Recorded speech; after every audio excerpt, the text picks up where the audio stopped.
The sound. That's what you notice first. A wet, percussive thwack that's nothing like the movies. Then, the fire. A white-hot, electric burn that blossoms from a single point and consumes your entire reality. You're bleeding. Not the kind that fixes with a band-aid and a kiss from mom. The kind that makes puddles. The kind that turns your vision into a tunnel and your legs into suggestions that the floor seems intent on ignoring. There's a hole in you that wasn't there 10 minutes ago. And a thought, colder and sharper than the pain, cuts through the fog. No one is coming. The nearest hospital is either rubble, occupied by the very people who'd rather shoot you again, or 300 miles through hostile territory. No ambulance is coming. No surgeon in scrubs, no morphine drip. There is just you, the smell of cordite, a rapidly darkening stain on your shirt, and the very real possibility that you're about to become fertilizer. But here's the thing about bullet holes.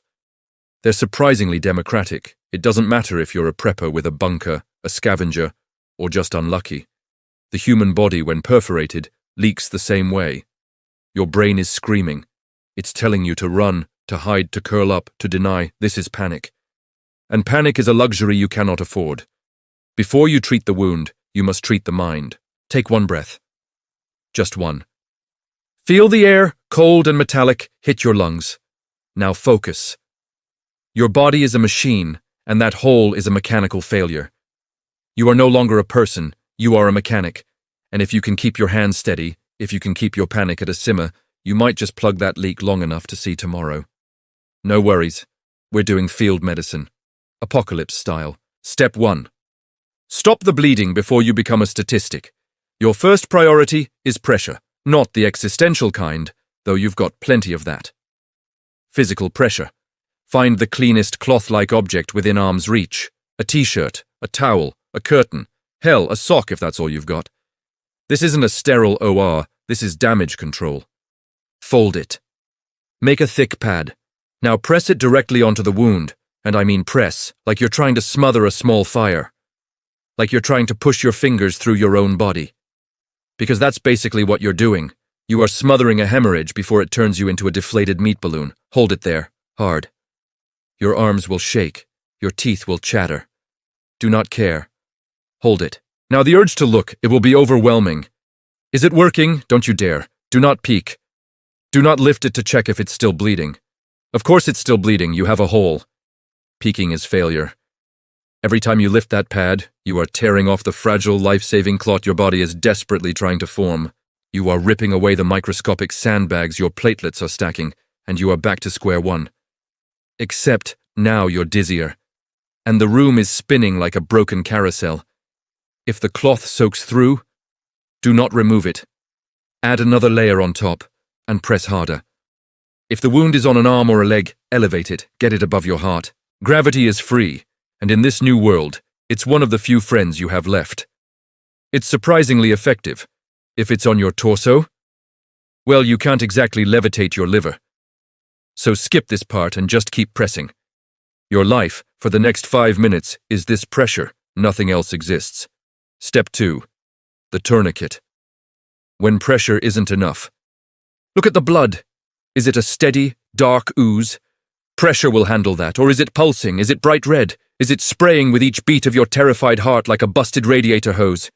That, my friend, is arterial, and pressure alone won't save you. You need a tourniquet, fast. Find something at least 2 inches wide, a belt. A torn strip of denim, a dog leash, not a shoelace, not a wire. I repeat, not a thin cord. Those will slice through your tissue and nerves like a cheese cutter, and you will absolutely lose the limb. Guaranteed. Wrap it around the limb a few inches above the wound. Between the hole and the heart, tie it as tight as you can. Now find a windlass, a stick, a pen, a screwdriver, anything rigid. Slide it under the knot and twist it like you're winding an antique clock. It is going to hurt. No, you don't understand. It's going to be excruciating. It will be a blinding, white-hot agony that eclipses the bullet wound itself. That is how you know it's working. Keep twisting tighter, tighter, until the bright red spray becomes a dull, manageable weep until it stops. Now secure the stick. Tuck it, tape it, tie it off. The pain will be immense. Your body will scream. You will want to loosen it. Don't. Mark the time. somewhere visible. Use a Sharpie on their or your forehead. Use your own blood on the wall. Whatever. A tourniquet left on too long kills the limb. You have maybe 2 hours, maybe 3, before the tissue begins to die from lack of oxygen. After that, you're not choosing between saving a limb, you're choosing between bleeding out and amputation. Fun times. This is a last resort. But when the radiator hose is busted, it's the only resort. Step 3. Clean the wound or invite infection to the party.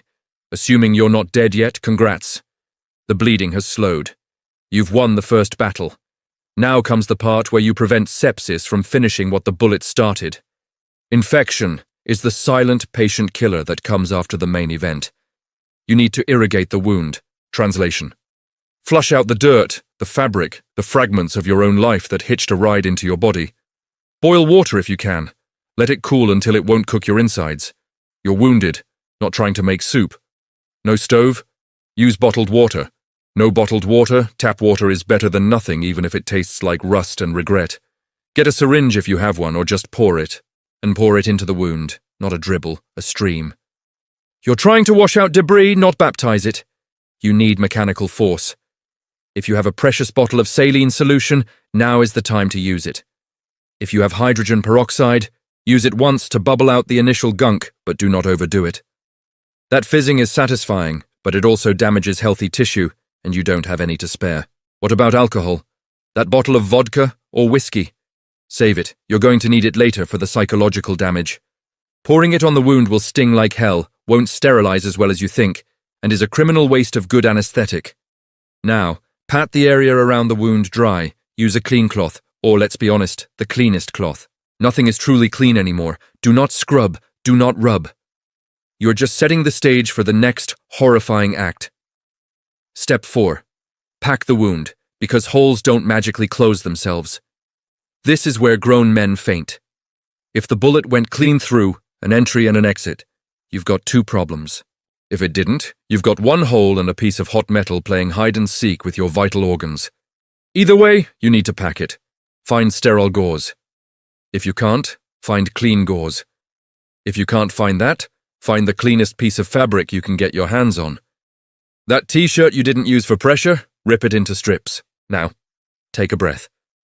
You are going to start at the deepest part of the wound, gently but firmly. Push the gauze in with your fingers or a pair of tweezers you cleaned with that vodka.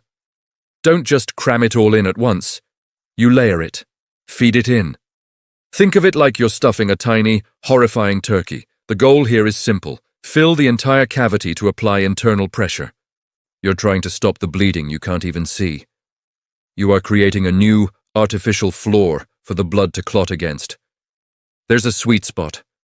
Don't pack it so tight you cut off all circulation, but don't pack it so loose that it's useless. You're aiming for firm but forgiving, like a mediocre handshake. Feed the gauze in until the cavity is full and then leave a small tail hanging out so you can pull it out later. If there's an exit wound, you do the exact same thing to that one too. Once both are packed, cover them with a larger, clean dressing. Tape it down. Medical tape is best. Duct tape works in a pinch. Scotch tape? That's a joke. But if it's all you have, you better layer that thing like your life depends on it, because it does.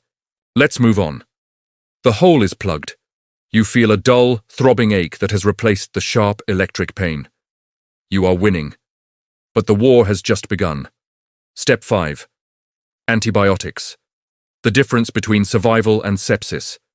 Infection is the silent patient killer that comes after the main event. A bullet might miss your heart, but bacteria doesn't care about your luck. That bullet was dirty. The air is dirty. Your hands are dirty. Everything is dirty. You must assume you are already infected. If you have antibiotics, a prepper's stash, a looted pharmacy, now is the time. Amoxicillin, doxycycline, ciprofloxacin, anything broad spectrum, start taking them. Follow the dosage on the bottle, and do not you dare skip a day because you feel fine. Feeling fine is a lie your body tells you right before it decides to shut down in a wave of septic shock. Take the full course. No antibiotics? Okay, don't panic. Humanity survived for millennia without pills. We get primitive. Look for honey. I mean real honey, Not that high fructose corn syrup garbage in a bear-shaped bottle. Real, raw honey. It has natural antimicrobial and antiseptic properties. It's so stable it literally never spoils. Smear it on the wound or soak the gauze in it before you dress it. It sounds like something from the Dark Ages, but it's backed by science and, more importantly, by desperation. Garlic is another option. Crush it up, make a paste. Mix it with a little oil or honey and apply it to the gauze, around the wound, not necessarily in it, as it can burn. Yeah, you'll smell like an Italian restaurant, but you might just stave off a fatal infection. It's all about trade-offs. Step 6. Monitor for shock. The body's drama queen. Your body is a drama queen. It doesn't like being perforated. And shock is how it overreacts.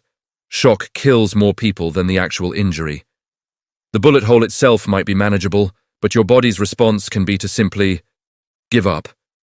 You need to watch for the signs, in yourself or your partner: pale, cold, clammy skin, a racing, weak pulse, shallow, rapid breathing, confusion, dizziness, nausea, a general sense of, oh, this is bad. And here's a fun fact.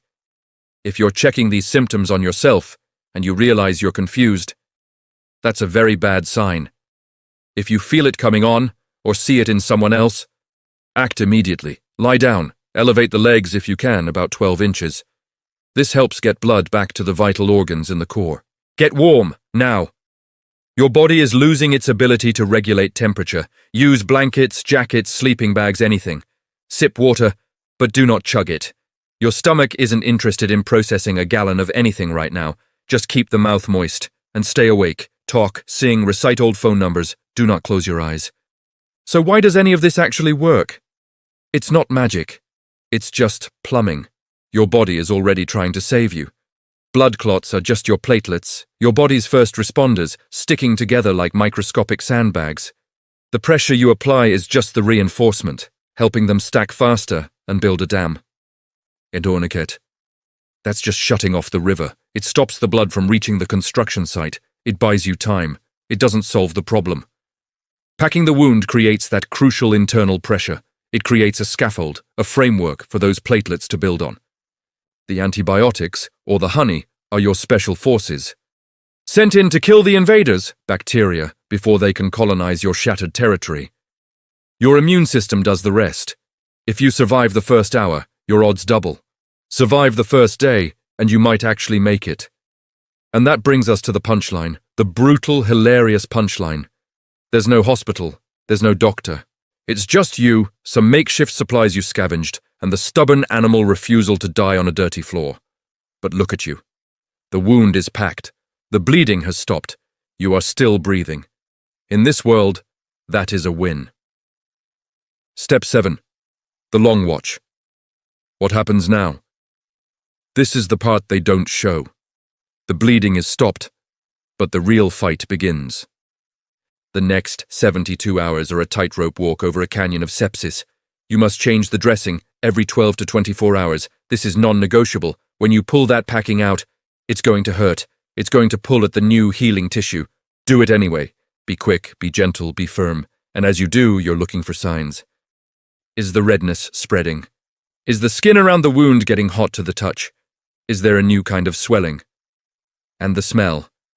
You need to smell it. A clean wound smells metallic, like old pennies. An infected wound. You'll know it. It's a sick, sweet, rotten smell, like death. If the pain starts to fade, if the redness stays put and the fever never comes, then congratulations, you did it. You magnificent bastard, you survived. If the wound turns red, swells up and starts to smell like death, well, you tried. You clean it again. You pack it again. You crush more garlic. And you fight. Out here trying is worth something, and what about the bullet? Forget about it. Digging for a bullet with unsterilized tweezers is a great way to introduce infection and sever an artery. Unless it's right under the skin and causing a problem, leave it. Your body is smart. It will wall it off. You'll have a souvenir. Now get up. Drink some of that water you boiled. You've got a grave to avoid. You're not done. This was one scenario. What did we miss? What's in your cabinet that we didn't mention? What's the one survival medical skill you think everyone gets wrong? Let's build the real guide in the comments. Because out here, knowledge is the only thing that keeps you breathing.